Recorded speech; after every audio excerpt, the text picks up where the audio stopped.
Hello, fellow YouTubers, this is YouTube Moses here for my 10th DVD and Blu-ray update. So let's begin.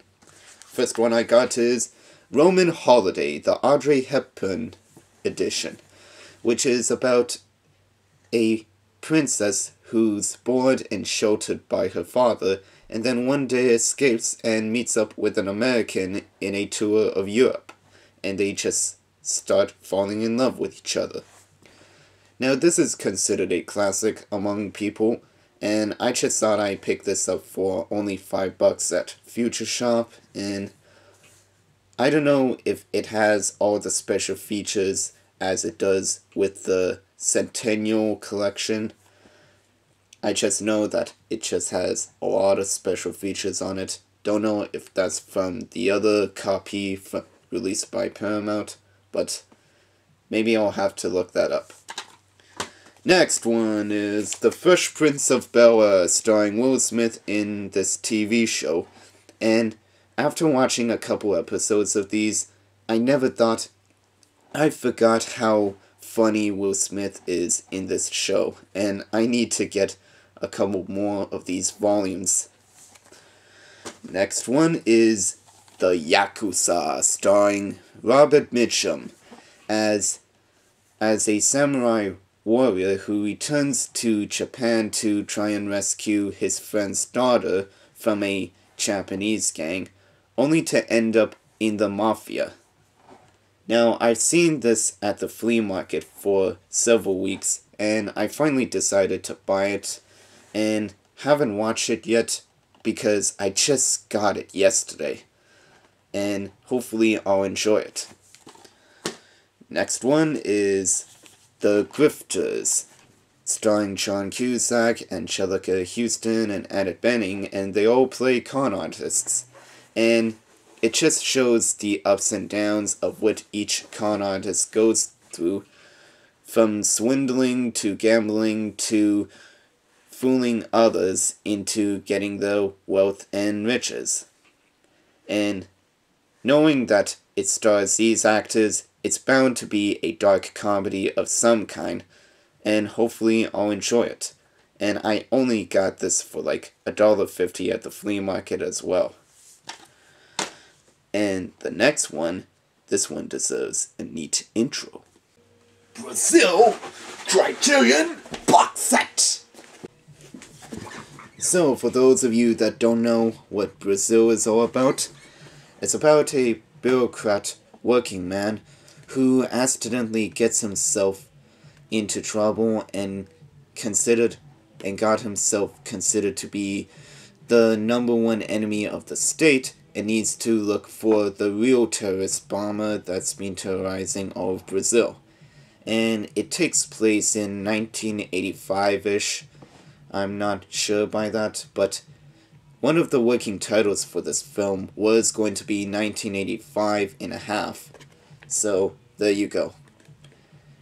Now, for this edition, it comes with everything that you want to know about it, and this has to be the best edition of Brazil that you can get it on. And with it, you get the final cut, comes with audio commentary and stuff, the production notes featuring the What is Brazil featurette, and the video history of the Battle of Brazil, in the Love Conquers All version, where you get to see the happy ending of the movie rather than the really shitty one. And you would usually pay like $50 or $70 for this box set, but I happened to got this at the flea market for only under $10, $7.25 to be precise. And if you don't believe me, here's the price tag. It says $14.75, but I got a discount on it. Lucky me. Now on to the Blu-rays. First one I got is Jacob's Ladder, the Adrian Lyne film, which is about a former Vietnam veteran who's suffering severe delusions and seeing ghosts and demons everywhere he goes, and he believes it has something to do with the experiment that went wrong during the war, and it's occurring with a couple other soldiers. And I didn't thought that Adrian Lyne couldn't have gone any more creepier than Fatal Attraction, but Jacob's Ladder is proof of that. And there are a couple moments where it really creeped me out, even after seeing this a couple times. And there had been some complaints about the DVD copy of Jacob's Ladder, saying that there's no special features on it, but on the Blu-ray copy, it actually has a couple things on it, like audio commentary, making of featurette, and some trailers.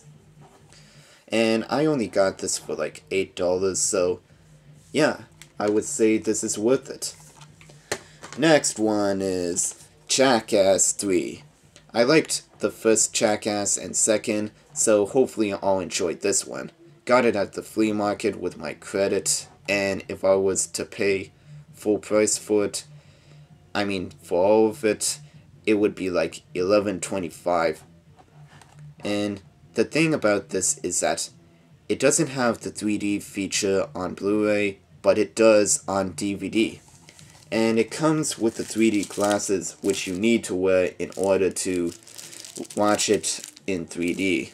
I mean, I tried it with a different pair, and it doesn't work so well.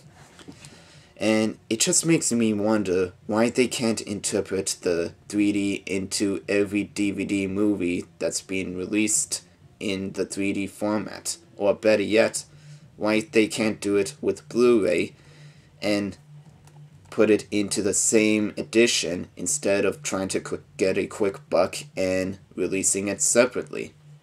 That's just something that I should have brought up in my 3D rant a long time ago. Next one is The Way Back, the new release that came out recently. Now I would say that I enjoyed The Way Back. There are a couple moments that kind of dragged, but I still enjoyed it. It was directed by Peter Weir, who directed Dead Poets Society, The Truman Show, and Master and Commander. And I just like the packaging to this, because it's not like a full sleeve, but enough to cover up the artwork, and it's in an orange Blu-ray case, which is quite interesting. And this is the Blu-ray DVD copy of it, and this is one of those copies when you need to flip the disc from Blu-ray to DVD to play it. And I have another one of those copies in my collection, and that's for Out of Africa. So my main reason why I got this is because of Saoirse Ronan, which it stars in, and I really like her as an actress and have a weird infatuation for her. And I just like how she does her Polish accent in this. Later the Russians caught me and sent me to a collective farm. They were cruel to me. What? I thought this would taste like orange cream popsicle. Anyway, if you haven't watched The Way Back yet, then you should go watch it. Next one is Black Death, starring Sean Bean as the leader of these mercenaries back in the Middle Ages that are on a mission to seek out who has been the cause of the Black Plague. At first, I thought this was going to be some direct-to-video crap, but after finding out great reviews on this and what the story was actually about, I was curious. And I really like Sean Bean as an actor, especially ever since I saw him as Boromir in the Lord of the Rings trilogy, and I was a big fan of those movies. So, hopefully I'll enjoy this. Last one is Diabolique, the Criterion Blu-ray. And I had to order this one in because no other place had it. Anyway, the story is about a wife of a cruel headmaster and his headmistress plot to kill him and inherit his fortunes. And when things don't go according as planned, when they can't find his body, they just spiral out of control and everything just goes into complete disarray. Now, I heard that this was coming out a while ago, and I just thought, I think I should check this out, because I think by the sounds of the story, it has like a Alfred Hitchcock kind of vibe to it, and I really like the artwork cover to this. So, that's pretty much all I can say about it until I've watched this. So, that's all for my update. Rate, comment, and subscribe. Yuto Moses signing out.